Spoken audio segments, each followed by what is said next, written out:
i'r grŵp yn Hook gyda Jeanette Phillips am blwyddyn yn ôl, achos mae Jeanette yn rigol, ond tipyn bach o cyfle i siarad Cymraeg. Felly, o dynais i pobl pwy sy'n dysgu siarad Cymraeg i ddod y grŵp. Fel arfer, dyn ni'n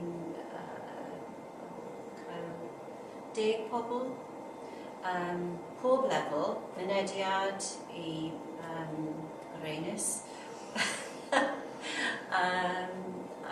So, dyn ni'n cwrdd bob mis, unwaith mis, and siarad Cymraeg, helpu pobl yn dysgu mwy geiriau, chat am teulu, gwaith llawer o bethau. Mae'n cefn dwi'n byw yn Hook yn Sir Benfro, ac nes i enwebu grŵp sgwrsio Cymraeg yn Hook oherwydd does dim lot o bobl yn Hook yn siarad Cymraeg, ond mae lot o dysgwyr yma. Felly mae cyfle i bobl i ymarfer Cymraeg. Roedd Marilyn wedi dechrau y grŵp. Mae'r grŵp yn cwrdd unwaith y mis a'r ail nos lun y mis am hanner awr wedi 7 tan rhywbeth fel 9 o gloch gyda nos. Mae lot o sport, lot o hwyl gyda chydig o ddysgwyr a chymryd Cymraeg hefyd. Maen nhw'n dod at ei gilydd i siarad am lot o bethau. Bethau doniol weithiau a bethau materion gyfoes, neu jyst bethau fel yna. Mae'n wych.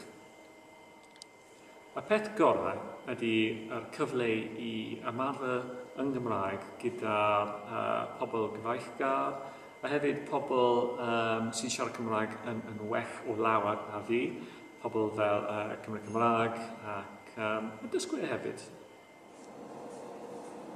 Wel, nes i ddweud bod fi'n edmygu pawb sy'n dysgu Cymraeg, maen nhw'n gwneud yn arbennig o dda. A dwi'n hoffi helpu nhw pan os gallai unwaith y mis. A mae'n neis cwrdd efo fi a clywed i hanes mwy a sut maen nhw'n dod ymlaen. I was born Fangeni yn Lloegr, ond fy teulu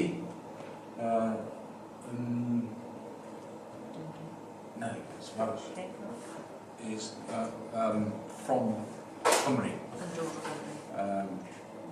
So, dwi'n dysgu Cymraeg. Wel, dwi'n hoffi mynychu pethau fel hyn achos mae'n gyfle gwych i bobl ymarfer Cymraeg a mae pob lefel yn dod i'r grŵp yma. Felly mae'n nais helpu bobl siarad Cymraeg. Dwi wedi dysgu Cymraeg, felly mae'n gyfle i fi helpu pobl eraill ar y daith i ddysgu'r iaith. Felly, a hyn o bryd, dwi'n gweithio bob hyn a hyn gyda Jacob. Mae'n dysgu Cymraeg, mae'n mynychu dosbarth mynediad 1 neu 2. Ac bob hyn a hyn, dyn ni'n mynd i gael sgwrs yn y dre yn ystod amser cino, ble dyn ni'n ymarfer beth mae wedi dysgu. Felly mae'n nais bod yn y sefyllfa ble dwi'n gallu helpu rhywun arall sy'n eisiau dysgu'r iaith. Mae grŵp Cymraeg Hook yn heiddi ennill Gwobr Shwmae, achos mae ni'n cael sut gymaint o hwyl, a mae pawb mor gefnogol, hefyd mor gyfeillgar, a mae ni jyst yn enjoyo'r mastro. Dwi'n meddwl bod Clwb Cymraeg Hook yn heiddi ar ennill y Gwobr oherwydd i ni gyd yn gweithio yn galed iawn i tyfu y grŵp ac i ni'n wastad dod yma i siarad ac ymarfer Cymraeg.